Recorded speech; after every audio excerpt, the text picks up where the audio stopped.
అందరికీ ప్రేమపూర్వక conference prayer అవ్వలేదు. ఈరోజు కూడా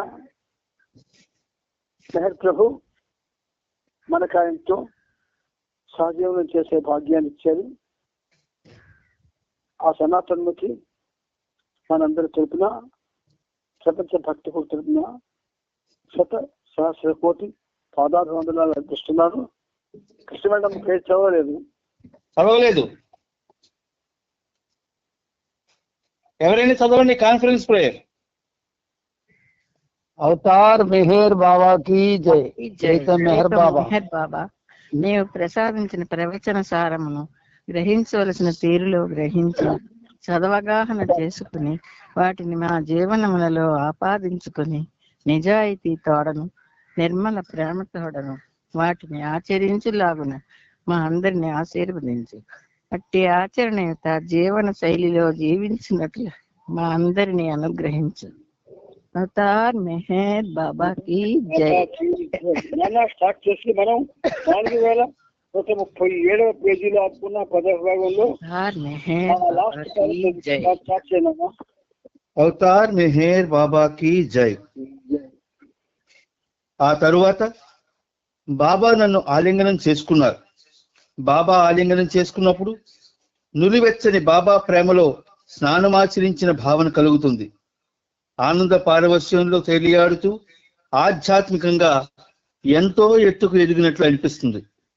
జీవితంలో ఉన్న బాధలు, చింతలు, సమస్త కల్మషాలు అన్నీ కూడా అర్ధరహితమైనవిగా తోచి నీ నుండి తొలగిపోతాయి. ఏకైక సత్యం అయిన బాబా తప్ప మరేదీ అక్కడ ఉండదు. సృష్టిలో అర్థవంతమైన వాస్తవం ఆయన ఒక్కడే. బాబా వారిద్దరి చేతులను తన చేతుల్లోకి తీసుకొని వారిద్దరూ తనకు ఇరువైపులా ఉండేలా వారి మధ్యలో కూర్చున్నారు. ఇంకా వారి చేతులను ఆయన పట్టుకునే ఉన్నారు. బాబా అక్షర ఫలకాన్ని మెహర్జీ చదివి చెప్తున్నాడు. చివరకు ప్రేమికుడు, ప్రీతముడు తిరిగి ఒకటయ్యారు. వారు తమ ఎదలోతుల్లో ఉన్నదంతా ఆయన ముందు గొమ్మరిస్తూ మనసుల్లో ఉన్నదంతా వెల్లడి చేశారు. అలాగే తాము ఎలా నడుచుకోవాలో తమకు ఆదేశాలు ఏమని బాబాను అడిగారు. ఇప్పుడు బాబా వారికి ఇలా విశదపరిచారు. మీ గురించి ఎలినోరా, ఎలిజబెత్ మరియు నోరీనా నుండి చాలా విన్నాను. మీ హృదయనాదం నుండి కూడా నాకన్నీ తెలిసాయి. నాకు చాలా సంతోషంగా ఉంది. నిజంగా చాలా చాలా ఆనందంగా ఉంది. ప్రేమతో మీరు నా కొరకు చేసిందంతా నాకు తెలుసు. దాన్ని నేను అర్థం చేసుకున్నాను. ఫ్రెడ్, మమ్మల్ని మేము అర్పించుకోవడం తప్ప మీకు ఇవ్వడానికి మా దగ్గర ఏమీ లేదు. మీకు మేము అర్పణ అయిపోయినప్పటికీ జీవించవలసిన రీతిలో ఇప్పటి వరకు జీవించలేకపోయాము బాబా అన్నాడు. నా హృదయం ఉప్పొంగిపోయింది. హృదయపూర్వకమైన ప్రేమ కంటే విలువైనది ఏది ఎవ్వరూ ఇవ్వలేరు. అటువంటి ప్రేమ మీ వద్ద పుష్కలంగా ఉంది అని బాబా చెప్పారు. మీ పొరపాట్లన్నీ కూడా నాకు అతి స్వల్పమైన విషయాలే. ప్రేమాగ్నిలో కల్మషమంతా దానంతట అదే ఆహుతైపోతుంది. మనం చేయవలసింది ఒక్కటే. భగవంతుడు మన పట్ల ఎంత నిజాయితీగా ఉంటాడో అదే విధంగా మనం కూడా ఆయన పట్ల సంపూర్ణ నిజాయితీ కలిగి ఉండాలి. ఆయన తన సృష్టిలోని ప్రతి వస్తువుని, ప్రతి ఒక్కరిని తన దివ్యమైన నిజాయితీతో కాపాడుతూ ఉంటాడు. అట్టి భగవంతుడిని మనం హృదయపూర్వకమైన నిజాయితీతో ప్రేమించాలి. ఆయనను ప్రేమించడంలో ఏమాత్రం రాజీ పడకూడదు. మీరు నన్ను ప్రేమించినట్లయితే భగవంతుని ప్రేమించడంలోనూ మరియు ఆయనలోనే నన్ను తెలుసుకునేందుకు గాను ఆయనే మీకు సహాయం చేస్తాడని భరోసాతో ఉండండి. 1952 మే మిట్టిల్ బీచ్ లో బాబా తన శ్రీమండలితో హేడెన్ వాల్కిన్, ఫిలిప్ ఫ్రెడరిక్, సోదరి మణి, రీటా, ల్యూక్స్, ఐవి జ్యూస్, బాబా, మెహ్రా, డేలియా మరియు మెహ్రూ ఆ పైన చిత్రంలో కనిపిస్తున్నారు చూడండి. తర్వాత బాబా తాను సూఫీ విధానాలను మార్చిన విషయాన్ని వింటర్ఫీల్డ్కి వివరించి తర్వాత ఇలా వ్యాఖ్యానించారు. నొరీనా నా జాతిరత్నం, మిసెస్ జ్యూస్ మరొక అతి గొప్పదైన రత్నం, ఎలిజబెత్ అద్వితీయమైన వ్యక్తి, ఆమెకు సాటి ఎవరూ లేరు. నేను ఒక సూఫీ మతానికి మాత్రమే చెందినవాడిని కానని మీరు అర్థం చేసుకోవాలి. హిందూ మతం, జొరాస్ట్రియన్ మతం, బౌద్ధ మతం, అలాగే క్రైస్తవ మతం కూడా నాకు చెందినవే. అందువలన మీరు సూఫీ తత్వాన్ని అనుసరించినా అనుసరించకపోయినా అన్ని చివరకు నా దగ్గరికే వస్తాయి. ఒకవేళ మీరు సూఫీ విధానాల పట్ల ఆసక్తి కలిగి ఉన్నట్లయితే దానినే అనుసరించండి, కానీ నేను నిర్ణయించిన నా పద్ధతిలో అనుసరించాలి సుమా. కానీ నాకు తెలిసి మీకు ఏ మతము అవసరం లేదు. నిజానికి మిసెస్ జ్యూస్, బ్రాబ్జాన్, ఇండియాలోని ఇతర సూఫీ నాయకులకు కూడా సూఫీ విధానం అనేది కూడా అవసరం లేదు. వారికి నేనున్నాను కదా. సత్యానికి సంబంధించిన ఈ 5 అంశాల కోసం వేరు వ్యక్తులు నా ఈ పనిని వేరు పద్ధతిలో చేయవలసి ఉన్నందున ఇప్పుడు నేను స్వయంగా నేరుగా సూఫీ తత్వానికి సంబంధించిన పనిని ఐవి జ్యూస్ కి, బ్రాబ్జాన్ కి అప్పగించాను. అందువల్ల సూఫీ తత్వానికి చెందిన ఈ పని వారి కొరకు కాదు, నా కొరకు చేస్తారు. ఉదాహరణకు, రేపు ఎప్పుడైనా ఒక రోజున నేను క్రైస్తవ మతానికి సంబంధించిన నా పనికి మీరు సరైన వారని నాకు అనిపించినప్పుడు నేను ఆ పనిని మీకు అప్పగించవచ్చు. అంటే అర్థం, ఆ పని చేయాల్సిన అవసరం మీకుందని కాదు. నా విశ్వకార్యం కొరకు నేను మిమ్మల్ని ఆ పని చేయమని ఆదేశించవచ్చు. అప్పుడు నా ఆదేశానుసారం మీరు ఆ పని చేయవలసి ఉంటుంది. అలాగే నేను మిమ్మల్ని సూఫీ తత్వానికి సంబంధించిన పనిలో సహాయపడమని కూడా అడగవచ్చు, లేదా మరొక రకమైన నా పనిలో మిమ్మల్ని నాకు సహాయం చేయమనవచ్చు. మీరు అలా చేయడానికి సిద్ధమేనా? వెంట్రఫీల్డ్ దంపతులిద్దరూ సిద్ధమే అని చెప్పారు. అలాగైతే ఇక మీరు బాబాకు చెందిన వారే కాబట్టి మీకు ఏ ప్రత్యేకమైన మతం అవసరమే లేదు. కేవలం నేను చెప్పినట్లు చేయండి అంటే. ఇదంతా భగవంతుడని, అంతా సరి మీకు తెలుసు. ఆ వాస్తవాన్ని ముముక్షువు తనలో తాను ఆత్మగతంగా అనుభూతి పొందినప్పుడు ఈ సమస్తము ఆరంభం నుండి అంతం వరకు అంతా స్పష్టంగా తెలుస్తుంది. ఆది అంతము లేని ఆత్మ జాగృతిలో ఇది అనుభవం అవుతుంది. అప్పుడు కేవలం భగవంతుడు ఒక్కడు మాత్రమే సత్యమన్న అవగాహన ఏర్పడుతుంది. మనమంతా ఒక్కటే అన్న వాస్తవం అనుభవనీయమవుతుంది. మీ పట్ల నాకు గల ప్రేమ, నా యందు మీకు గల ప్రేమ, నా ఆదేశాన్ని తక్షణం ఆచరించే మీ సంసిద్ధత, ఇవన్నీ ఒకరోజు ఆ పరమ సత్యాన్ని మీరు తెలుసుకునేలా చేయుగాక. భగవంతుడు ఆ పనిని క్షణంలో చేసేయగలడు. రేపు నా ప్రణాళిక గురించి మీకు వివరిస్తాను. దాన్ని బట్టి మీరెంతవరకు నాకు సహాయపడగలరో చూద్దాం. మీరు మీ డబ్బుతో సహాయం చేయలేరని నాకు తెలుసు, కానీ మీలో ఉన్న ఆ ప్రేమే నాకు సహాయం చేస్తుంది. మీరు ఎలా నాకు సహాయపడగలరో రేపు మీకు వివరిస్తాను. ఎల్లా, ఫ్రెడ్ ఇద్దరూ కూడా వారికి ఉన్న పొలాన్ని బాబాకు సమర్పించేందుకు తమ అభిమతాన్ని తెలియజేశారు. ఆ పొలాన్ని బాబా తన ఇష్టం వచ్చినట్లు వాడుకోవచ్చని కూడా చెప్పారు. మీకున్న ఒకే ఒక్క పొలాన్ని నాకు ఇచ్చేస్తున్నారు, అయినా కూడా మీరు నాకేమీ చేయలేదని చెప్తున్నారు.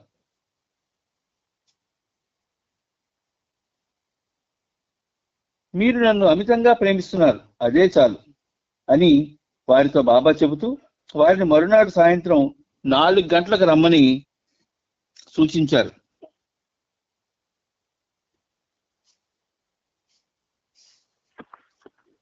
అలా మరునాడు మళ్లీ వారితో జరిగిన సమావేశంలో బాబా ఇలా చెప్పారు. మీరు సంపన్నులు కారని నాకు తెలుసు. మీకున్న ఒకే ఒక పొలాన్ని నాకు ఇచ్చేశారు. ప్రేమపూర్వకమైన మీ చర్య యావత్ విశ్వాన్ని నాకు సమర్పించడంతో సమానం. మీరు ఎంతటి అవ్యాజ్యమైన ప్రేమతో ఆ పొలాన్ని సమర్పించారో, అంతటి స్వచ్ఛమైన ప్రేమతో మీరు నా కొరకు పనిచేశారో, అలాగే నా కొరకు ఏమి చేయడానికైనా ఎంతటి సంసిద్ధతతో ఉన్నారో నాకు తెలుసు. చాలా మంది పశ్చిమ దేశీయులు భగవంతుని ప్రేమించడంలో పురోగతి సాధించారు. వారికి ఆధ్యాత్మికంగా ఒక త్రోపునిచ్చి మరింత ముందుకు నడిపించే సమయం ఆసన్నమైంది. నా విశ్వకార్యం కూడా పరాకాష్ఠకు చేరుకునే సమయం సమీపంలోనే ఉన్నది. నవంబర్ 15వ తేదీ నుండి నా ప్రేమోజ్వల జీవితం ప్రారంభమవుతుంది. కాబట్టి భగవంతుడు తలుచుకుంటే ఈ పరాకాష్ఠ స్థితి ఆధ్యాత్మిక ప్రపంచంలో పాక్ పశ్చిమ దేశాల సమైక్యతను తీసుకొస్తుంది. ఇది పరిసమాప్తం కానున్నది. భగవంతుడే ఇదంతా చేస్తున్నాడు. దీనిలో బాబా అతి గొప్ప పాత్రను పోషించవలసి ఉంది. ఇదంతా మీ వంటి తూర్పు పశ్చిమ దేశాలకు చెందిన ప్రేమికుల సహాయంతోనే సాధ్యమవుతుంది. అందువలన దేని గురించి చింతించకండి, దేని గురించి కలవరపడకండి. నేనెలా చెబితే అలా చెయ్యండి. సెంటర్ కార్యకలాపాల కోసం డబ్బు సమర్పించేందుకు పొలాన్ని అమ్మడంలోనూ సాధ్యాసాధ్యాల గురించి మరికొంత చర్చ జరిగింది. ఫ్రెడ్ తన కారును కూడా బాబాకు ఇచ్చేస్తానన్నాడు. కానీ బాబా దానిని అతని వద్దే ఉంచుకోమన్నారు. ఆ భార్యాభర్తలిద్దరూ ఎల్లా, ఫ్రెడ్ బాబాతో పాటు మిటిల్ బీచ్ లో 10 రోజులు ఉండాలని అనుకున్నారు. కానీ వారిని మరునాడు ఎంత తొందరగా వీలైతే అంత తొందరగా న్యూయార్క్ వెళ్ళిపోవాల్సిందిగా బాబా ఆదేశించారు. వారు బాధపడుతూనే అక్కడి నుండి బయలుదేరారు. బాబా ఇచ్చిన నెరవేర్చాలని దృఢ సంకల్పంతోనే వారు ఆ రోజు రాత్రి 2 గంటలకే నిద్రలేచి మిటిల్ బీచ్ నుండి బయలుదేరి సాయంకాలానికి న్యూయార్క్ చేరుకున్నారు. మరొక న్యూయార్క్ వాసుడు హేరీ హెడ్జర్ బస్సులో ప్రయాణం చేసి మిటిల్ బీచ్ కు వచ్చాడు. మే 10వ తేదీ సాయంత్రం 3:40 కొంచెం సేపు మాత్రమే తనను కలిసేందుకు బాబా అతనికి అనుమతి ఇచ్చారు. అలా అతను కలిసినప్పుడు బాబా ఇలా చెప్పారు: నీవిక్కడికి రావడం నీకు నాకు కూడా మంచిదే. ఎందుకంటే నువ్వు నన్ను ప్రేమిస్తున్నావు, నేను కూడా నిన్ను ప్రేమిస్తున్నాను. నేను నిన్ను ప్రేమిస్తున్నాను కనుకనే నీవు నన్ను ప్రేమిస్తున్నావు. ఇది మనిద్దరికీ మంచిదే. భగవంతుని అనుగ్రహంతో ఈ ఒక్క 5 నిమిషాల కలయిక శాశ్వత సంగమమై నిలుస్తుంది. భగవంతుడే సత్యము, శాశ్వతుడు, ప్రేమమయుడు. ప్రేమ ద్వారా అనగా నిజమైన ప్రేమ ద్వారా సృష్టింపబడినదేదీ కూడా నశించదు. కాబట్టి మన ఈ సాంగత్యం ఎప్పటికీ సజీవంగానే ఉంటుంది. అందరినీ తన సోదరుల వలె ప్రేమించాలని ఉంటుందన్న తన కోరికను హెడ్జర్ బాబా ముందు వెల్లడించాడు. అయితే కొన్నిసార్లు అందరినీ సోదరులుగా భావించడం కష్టమేనని బాబాతో చెప్పాడు. సమాధానంగా బాబా ఇలా వివరించారు: వారందరిలో బాబాను చూసే ప్రయత్నం చెయ్యి. అప్పుడు వారిని సోదరుల వల్లే చూడగలుగుతావు. ఏదేమైనా గాని చిట్ట చివరకు మనమంతా కూడా ఒక్కటే. సత్యం యొక్క అనుభూతి ఉన్నవారికి అందరూ భగవంతునితో ఏకమై ఉన్నారని తెలుస్తుంది. అజ్ఞానం అంతరించిన తక్షణం ఏకత్వం యొక్క జ్ఞానం దానంతదే వస్తుంది. అప్పటి వరకు అందరిలో బాబాను చూసేందుకు ప్రయత్నించు. ఈ సోదర భావం నీకు నీవు అలవర్చుకో. ఈ విధంగా నీవు ఎలా ఆచరిస్తావు? వేరుగా ఉన్న ఒక వ్యక్తిని నీవు చూసినప్పుడు, నీకు అతని పట్ల ఏ విధమైన సోదర భావం కలగనప్పుడు బాబా అతనిలో ఉన్నాడు అని నీకు నువ్వు చెప్పుకోవాలి. అప్పుడే నీవు అతన్ని సోదరునిగా భావించగలుగుతావు. ఆ తర్వాత బాబాతో మీరు నాతోనే ఉన్నారన్న భావన నాకు కలుగుతుంది. భావన నాకుంది. అది అలా కొనసాగాలని నేను ఆశిస్తున్నాను అని హెడ్జర్ అన్నాడు. దానికి బాబా, ఏమి ప్రశ్న? నీవిప్పుడు నన్ను చూశావు, నాతో కలిశావు, నా ప్రేమాలంగన భాగ్యం పొందావు. నన్ను నీవు పూర్తిగా తెలుసుకునే వరకు నన్ను అధికారికంగా అనుభూతి చెందినట్లు ఆ భగవంతుడే నీకు సహాయం చేస్తాడు అన్నారు. మారథాన్ స్లాక్స్ మే 11వ తేదీ ఆదివారం ఉదయం 8 గంటలకు బాబాను కలిశాడు. తన సందేశాలను కొన్నింటిని పద్య రూపంలోకి మార్చమని అతడిని బాబా ఆదేశించారు. వెనువెంటనే అతడు ఆ పనిని ప్రారంభించాడు. బాబా రాకను పురస్కరించుకొని మెహర్ మౌంట్ లో కొన్ని ఏర్పాట్లు చేయవలసి ఉన్నందున అతడు తిరిగి అదే రోజున కాలిఫోర్నియాకు వెళ్ళిపోయాడు. బాబా అతనితో తన విశ్వకార్యం కొరకు సుమారు 17 సంవత్సరాల వయసు గల 7 యువకులు గాని యువతులు గాని కావాలన్నారు. పశ్చిమ దేశాలలో తాను తలపెట్టిన పని కొరకు వారు తాను చెప్పినట్లు ఆచరించాలని సూచించారు. ఎవరిని పడితే వారిని నా వద్దకు తీసుకురాకు, భగవంతుని పట్ల ప్రేమ గల వారినే తీసుకునిరా, వారికి నేను మోకరిల్లుతాను, లేకపోతే నాకు నేనే ప్రణమిల్లుతాను అన్నారు. రబియా మార్టిన్ చనిపోయిన తర్వాత సూఫీ తత్వ విధానాన్ని ఆచరింపచేసేందుకు ఐవీ జ్యూస్ కి నాయకత్వ బాధ్యత అప్పగించబడింది. తనకు భగవదనుభవం లేదని ఐవీ జ్యూస్ కి బాగా తెలుసు. కాబట్టి 1948 సంవత్సరంలో బాబాను తొలిసారి దర్శించుకున్నప్పుడు భగవదనుభవాన్ని సాధించేందుకు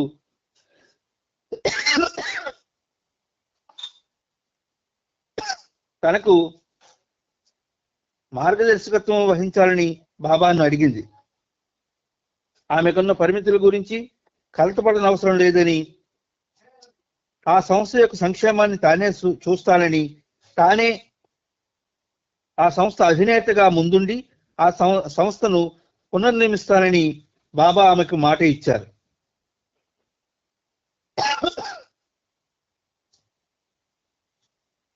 శ్రీలంకల్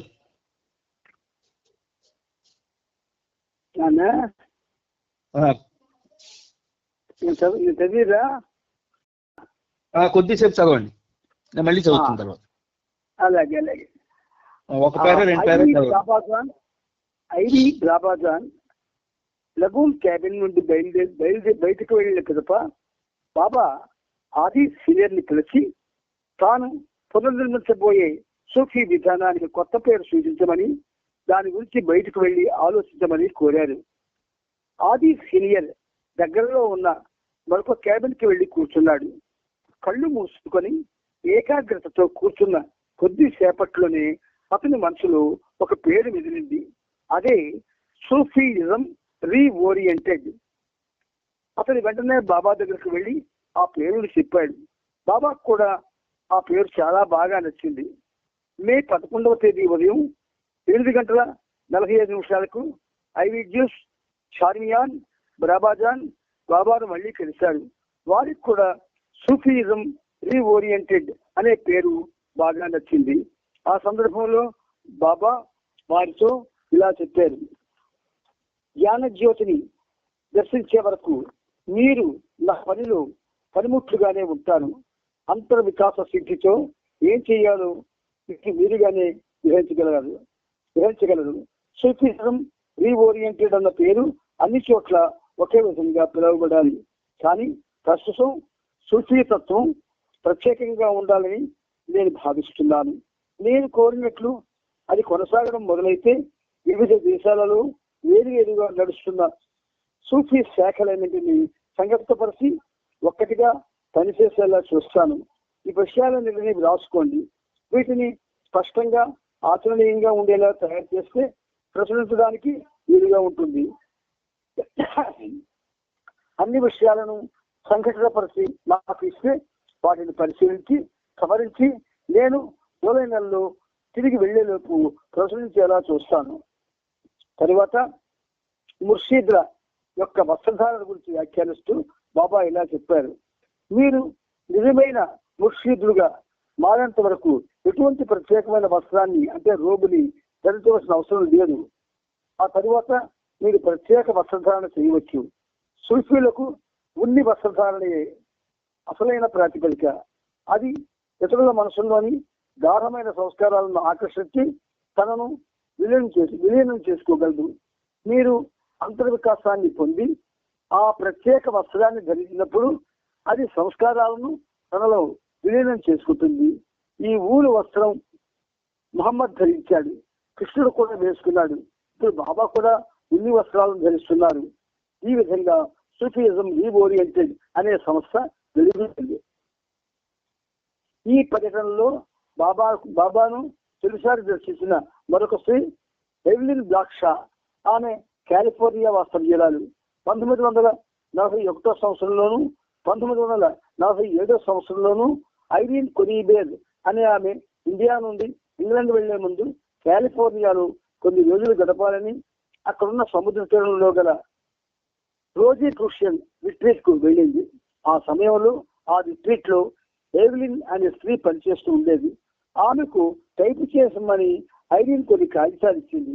ఐరిన్ టేబుల్ నిండా బాబా ఫోటోలు ఉండడం చూసి సహజంగానే బాబా ఎవరని ఎవెలిన్ అడిగింది. ఐరిన్ ఆమెకు పర్ఫెక్ట్ మాస్టర్ అవతార్ అనే పుస్తకాలు చదవమని ఇచ్చింది. వాటిని చదివాక ఒకరోజు రాత్రి ఎవెలిన్ బోరుమని ఏడ్చేసింది. ఆ రోజు రాత్రి కలలో మెహరాబాద్ చూసింది. ఆ ఉదంతాన్ని ఎవెలిన్ ఇలా వివరించింది. బాబా కూర్చుని ఉన్నారు. ఆయన ముందు కొంతమంది పురుషులు మోకాళ్లపై కూర్చొని ఆయన్నే చూస్తున్నారు. నేను బాబా వైపు చూసిన మరుక్షణం పరిగెత్తుకెళ్ళి ఆయన పాదాలపై వాలిపోవాలనిపించింది. నా మనస్సు హృదయం కలిసిపోయి ఇలా చెబుతున్నాయి, నా కృష్ణ, నా కృష్ణ, నువ్వు ఇక్కడున్నావా? నువ్వు తిరిగి వచ్చేసావా? నేను పశ్చిమ దేశాల్లో పుట్టినప్పటికీ ఎక్కడో కృష్ణుని పేరు విన్నాను. ఆ పేరు విన్నప్పుడు నా హృదయం ఎంతగా స్పందించింది. ఎందుకో తెలియదు, కానీ ఇప్పుడు నా ప్రీతముడైన భగవంతుడు నా ఎదురుగా ఇక్కడ ఉన్నాడని మాత్రం తెలిసింది. ఇంకా నాకు ముందుకు పరిగెత్తాలనిపించింది. బాబా తన చేతిని పైకెత్తి తన చెంతకు చేరాలనే నా ఆరాటాన్ని నియంత్రించాడు. ఆయన వద్దకు చేరాలనే నా కోరికను ఆయన పసిగట్టారని అనుకున్నాను. ఎందుకంటే ఆయన తన హృదయంపై తన చేతితో తాకారు. ఆయన దివ్యమైన హృదయం నుండి ఒక సన్నని బంగారు తీగి చిన్నగా నా వైపుకు సాగింది. దాని ద్వారా నాకు అందించిన ఆనందం, సంతోషం, ప్రేమ అపురూపమైనది. ఈ స్థితిలో మెలకు వస్తుంది. ఇంకా నా హృదయం ఆనందంతో పొంగుతుంది. మరునాడు అంతటా బాబా కనిపించసాగాడు. గోడ మీద, నేల మీద, టైప్ మిషన్ మీద, బయట అంతటా, పొదలపైన, నడిచే దారిలోను, ఇలా ప్రతి చోట ఎటు చూస్తే అటు, ఎక్కడ చూస్తే అక్కడ బాబాయే కనిపించారు. నవంబర్ 1947 సంవత్సరంలో మార్కం స్మాస్ని తరువాత జీన్ ఏడ్రియల్ ఎవెలిన్ కలుసుకుంది. ఇండియాలో బాబా యొక్క చిరునామా సంపాదించి బాబా ఉత్తరం రాసింది. ఆమెకు తన ప్రియతముడైన ప్రభువు అలా అప్పుడప్పుడు కళ్ళలో కనిపిస్తూనే ఉన్నాడు. కానీ చివరికి 5 సంవత్సరాల తరువాత రిట్రీట్లో తన ప్రియతముని నేరుగా కలుసుకునే అవకాశం ఆమెకు కలిగింది. నాన్న నాకు టైం ఏది చెప్పు. మే 11వ తేదీ ఉదయం 10:02 ఎవెలిన్ లగూన్ క్యాబిన్ లోనికి ప్రవేశించింది. అప్పటి అనుభూతిని ఆమె తరువాత రోజుల్లో ఇలా వివరించింది. టైం ఉందా మనకి నాన్న? ఉన్నది ఉందా? ఉంది. సరే. కిట్టి నన్ను బాబా ఉంటున్న కాటేజీకి తీసుకెళ్ళింది. ఆమె కూడా వచ్చి నన్ను బాబాకు పరిచయం చేసింది. కానీ అక్కడ అంతకు ముందు నేను చూసిన బాబా ఫోటోలకు బదులుగా నా అంతరంగంలో నేను చూసిన ఆయన రూపానికి మారుగా అందమైన గులాబీ రంగు మేఘాలపై తేలియాడుతూ అందాలు ఉలికిస్తున్న ఒక సుందర యువకుడు కనిపించాడు. అంతటి సౌందర్యం నేనెన్నడూ చూడలేదు. అది పరిపూర్ణమైన దివ్య సౌందర్యం. ఆ యువకుడికి 16-17 సంవత్సరాల వయసుకి మించి ఉండదు. ఆయన నాకు బాగా తెలిసినట్లుగా ఆయన చూస్తున్నాను, గ్రహించాను. అంతటి అపురూపమైన ప్రేమ వరదల నా హృదయాన్ని ఎంతగా ముంచెత్తిందంటే దాంతో పాటు నా ఎద కూడా కట్టలు తెచ్చుకుంది. బాబా నన్ను దగ్గరగా కూర్చుని పెట్టుకుని నన్ను తట్టినట్లు తెలుస్తోంది, నన్ను దగ్గరగా తీసుకోవడం తెలుస్తోంది. ఆ సమయంలో కూడా బాబా ఆ గులాబీ రంగు మేఘంపై తేలియాడు సుందర యువకునిగానే నాకు కనిపిస్తున్నారు. ఆయన మళ్ళీ నేను న్యూయార్క్ లో కలిసినంత వరకు కూడా బాబా ఎలా ఉంటారన్నది, అంటే భౌతికులకు, నాకు నిజంగా తెలియదు. నా ప్రియమైన కృష్ణుడు అప్పుడు ఇప్పుడు మరలా మనతో ఇక్కడ ఉన్నాడు. బాబా ఆమెతో నా బిడ్డలు ఎప్పటికీ నన్ను వదిలిపోరు అన్నాను. అందరూ ఆయన పిల్లలేనన్న సంగతి ఆమెకు తెలుసు. జీన్ ఏడ్రియల్ గురించి బాబా ప్రస్తావిస్తూ ఇలా చెప్పారు. జీన్ నాకెంత ప్రియమైనదో, జీన్ నిత్యమైన నీవు కూడా నాకు అంతే ప్రియమైన దానివి. నువ్వు నిజాయితీగా నన్ను ప్రేమిస్తున్నావు. ప్రేమ చేయగలిగింది ఏమిటో నువ్వు చక్కగా రిలీజ్ చేశావు. నేను నిన్ను ప్రేమిస్తున్నాను. ప్రేమను అనుభూతి చెందాలంటే ఇదంతా అవసరమైనది అన్న విషయం నువ్వు గ్రహించాలని నేను ఆశిస్తున్నాను. నీవు మే 17వ తేదీన బ్రాకెట్లో ప్రజాదర్శన కార్యక్రమం జరిగే రోజున కేవలం 5 నిమిషాలు మాత్రమే నన్ను దర్శించేందుకు అవకాశం ఉంటుంది. ఆ అవకాశాన్ని వినియోగించుకోవాలని ఆరాటపడితే అప్పటి వరకు నీవు ఇక్కడే ఉండాల్సి ఉంటుంది. కానీ ఈ హోటల్లో ఉద్యోగం వెతుక్కొని అప్పటి వరకు నీవు ఇక్కడే నా కొరకు వేచి ఉండాల్సిన అవసరం ఉందని నేను అనుకోవడం లేదు. అయితే నీవు ఆ మాదిరిగానే కోరుకుంటే అది వేరే విషయం. నువ్వు తిరిగి వెళ్ళిపోవాలని నేను కోరుకుంటున్నాను అనుకోవద్దు. నేను నిన్ను ప్రేమిస్తున్నాను అని చెబుతున్నాను. ఉద్యోగం కోసం వాషింగ్టన్ వెళ్ళు. ఉద్యోగం దొరికిన మొట్టమొదటి రోజున నాకు ఉత్తరం రాయి. నన్ను ప్రేమించడానికి ప్రయత్నించు. ఏదో ఒక రోజున నేను నిన్ను వదిలి వెళ్ళిపోతానన్న భావన నీ మనసులోకి రానియకు. ప్రేమతో నేను నీతోనే ఉంటాను. పరమ పవిత్రుడైన భగవంతునికి నిజాయితీ గల స్వచ్ఛమైన ప్రేమ అంటే చాలా ఇష్టం. అటువంటి ప్రేమతో నేను నీతో ఉంటాను. ఏ సమస్య ఎదురైనా బాబా ప్రేమ ఇచ్చే అండతో ధైర్యంగా ఉండు. ఏ విషయంలోనైనా సరే ఆందోళన పడవద్దు. ధైర్యంగా పరిస్థితుల్ని ఎదిరించు. టోనీ రూత్ బెర్గ్ అనే స్త్రీకి మెట్ల్ బీచ్ లో ఒక ఇల్లు ఉంది. ఒకరోజు మెహ్రా శ్రీమండలి వారు ఆమె ఇంటికి టీ సేవించడానికి వెళ్ళారు. ఆమె జాతీయ స్థాయిలో ఒక పేరు పొందిన ఫోటోగ్రాఫర్. నొరీనా ఎలిజబెత్ నదీల ద్వారా ఆమె చాలా కాలం క్రితమే న్యూయార్క్ లో బాబాను గురించి తెలుసుకుంది. మే 11వ తేదీ మధ్యాహ్నం 3 గంటలకు ఆమె మొదటిసారి బాబాను కలుసుకుంది. ఆమెతో పాటు కాన్సల్లా డిసైడ్స్ కూడా ఉంది. నన్ను ఇంతకు ముందు చూశావా అని టోనీని బాబా అడిగారు. మిమ్మల్ని ఎప్పుడూ చూడలేదు బాబా అని సమాధానం చెప్పింది. కానీ నిన్ను నేను చూశాను అని బాబా చెప్పి ఇలా వివరించారు. ఇక్కడ మెట్ల బీచ్ లో నీవు ఇప్పుడు సంతోషంగా ఉన్నావు. నాకు కూడా సంతోషంగా ఉంది. ఇక్కడ నీవు ఎందుకంత ఆనందంగా ఉన్నావు నేను చెబుతాను. దానికి 2 కారణాలు ఉన్నాయి. నాతో సంబంధం ఉన్న వారందరికీ ఈ ప్రదేశంలో సంతోషం కలుగుతుంది. ఎందుకంటే కొన్ని యుగాల కిందట నేను ఈ ప్రాంతం సందర్శించి ఈ ప్రదేశంలో అంటే సెంట్రల్ ప్రాంతంలో తిరిగాను. ఇక్కడ నివాసం ఉన్నాను.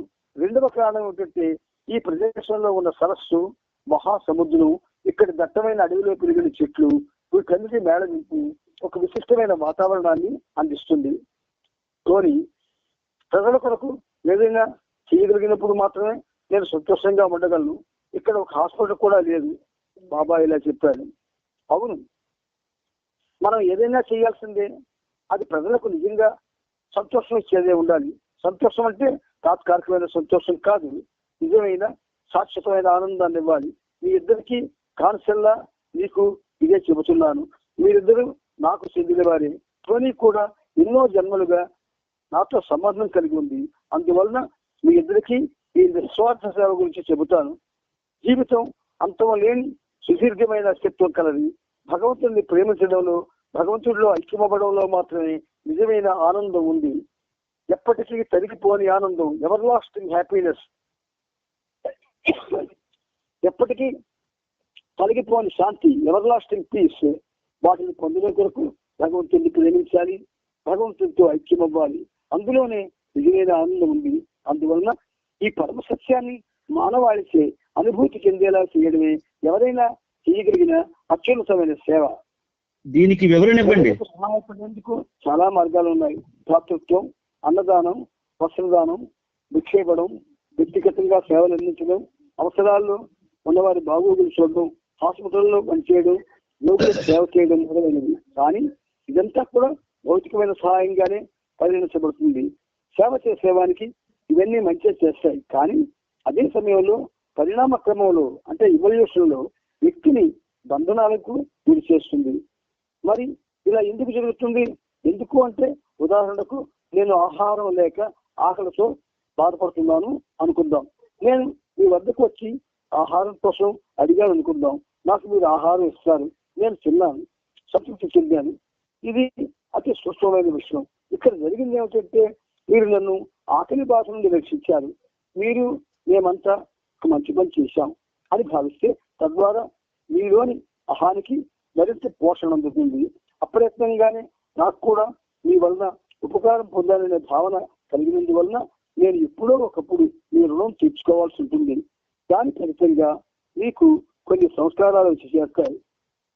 నిస్వార్థ సేవ అనే కర్మయోగానికి 2 విషయాలు ఆవశ్యం. ఇతరులకు సహాయపడు, సేవ చేయి. కానీ ఆ పని కానీ సహాయం కానీ ఏ విధంగా చేయాలంటే వారికి నేను సహాయం చేశాను, వారిని నేను సేవించాను అన్న ఎరుక ఒక్క క్షణం కూడా మీలో ఉండకూడదు. దీనికి చెప్పండి, దీనికి వివరణ ఇవ్వండి. అయిపోయిందా? అయిపోయింది. దీనికి ఒకసారి వివరణ ఇవ్వండి. జై బాబా, జై బాబా, జై బాబా. వివరణ ఇవ్వరా దీనికి? నానా దీనికి వివరించరా?